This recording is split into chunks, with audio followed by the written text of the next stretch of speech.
Mirëmbrëma të nderuar miqtë e mi, ja ku jam sërish me ju këtë herë për të ndaluar tek një çift që në fakt vitin e kaluar na ka përmalluar të gjithëve, na ka bërë me lotë dhe kemi përjetuar shumë keq ndarjen e tyre. Jemi lutur që të mos përfundonte ajo dashuri, jemi lutur që të riktheheshim përsëri së bashku, ndoshta për hatër të Amenit apo vajzës së tyre Ajkës, por marrëdhënia e tyre e dashurisë përfundoi. Por ajo që në fakt është për të duar trokitur dhe për të komplimentuar në këtë ndarje, është paqja që Xhensila dhe Besi kanë vënë mes vetes në raport me dy fëmijët e tyre.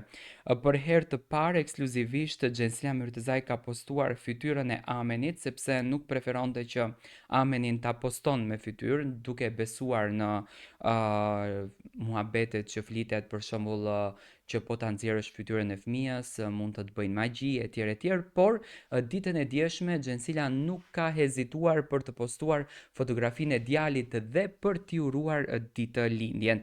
Xhensila Myrtëzaj dhe Beskallaku janë kujdesur që t'i bëjnë urimet e ëmbla të djalit të tyre.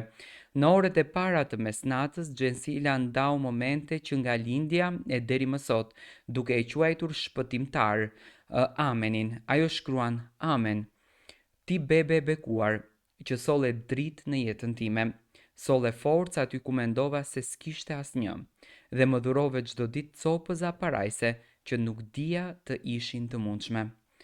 Ti je një ëngjëll që erdhe në botë, me sytë e qeshur që shuan çdo errësirë dhe më bëre të kuptoj se dashuria është diçka më e fuqishme se çdo mundim. Çdo hapi yti është një bekim për këtë botë, edhe kur të shoh, më duket sikur shoh një pjesë të qiellit këtu, midis nesh. Jeta ime tani ka kuptim, sepse ti ke sjell dritën e ti, pa u trembur nga errësira. Ti më dhe forcën që nuk e dija se e kisha. Me ty çdo vështirësi u bë më e lehtë dhe çdo errësirë e mori dritën. Ti më shpëtove, Amen, më shpëtove jetën. Ti je shpëtimtari im. Falteje, ndjej se mund të pushtojmë botën të tre së bashku, unë, ty dhe Ajka. Qëndro gjithmonë i mirë, ashtu si erdhe, si një ëngjëll biri im. Duaje veten, duaje gjakun tënd dhe duaje çdo kënd të botës, pavarësisht nëse ata e meritojnë apo jo. Krishti qoftë gjithmonë me ty, me duar të shtrira mbi ty, me forcën që të udhëheqë dhe të mbron çdo ditë. Ti je më shumë se çdo njeri që mund të njoh.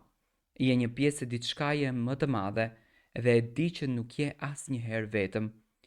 Gëzuar ditëlindjen ëngjulli im, shpirti im i ndritshëm. Je drita që mbush jetën time dhe falenderoj Zotin që ekziston, që je këtu, që je djali im. Të dua me një dashuri që as fjala s'mund ta përshkruaj, por që është më e fuqishme se çdo dritë, më e fortë se çdo dhimbje, dhe unë gjithmonë do të jem këtu për ty, me zemrën time të hapur dhe pa kushte. Mama Sila. Kjo ishte në fakt mesazhi emocional se më ka prekur pak. I Xhensila Myrtëzaj të drejtuar djalit të saj Amenit në ditën më të bukur të jetës së tij. Xhensila me fjalët më të sinqerta dhe më të pastra të shpirtit të një nënës ja ka drejtuar të birit, por me patjetër në largësi, në mungesë të djalit, në një dhimbje që nuk mund të jetë pjesë e ditëlindjes së tij, Beskallaku ka uruar të birin duke e ditur edhe se çfarë lidhshmëri e ka me Ajkën dhe me Amenin. Besi thot kështu: i vogli djali im, me superfuqi ëngjëllore i ban 2 vjeç. Uriç me Zotin biri im, thot. Ai do ta plotësoj shpirtin dhe do të forcoj eshtrat. Me gjithë dashurinë e zemrës time them amen. Kujtojmë se dyshja në janar të vitit 2024 i kanë dhënë fund martesës së tyre. Do të thënë Besi dhe Xhensila, edhe pse ishte një çift që me sa di unë ndruan edhe fen për dashurinë e tyre, sot ato të dy janë të ndarë dhe festojnë ditëlindjen e Amenit nga rrjetet e tyre sociale, të paktën Besi larg djalit të tij.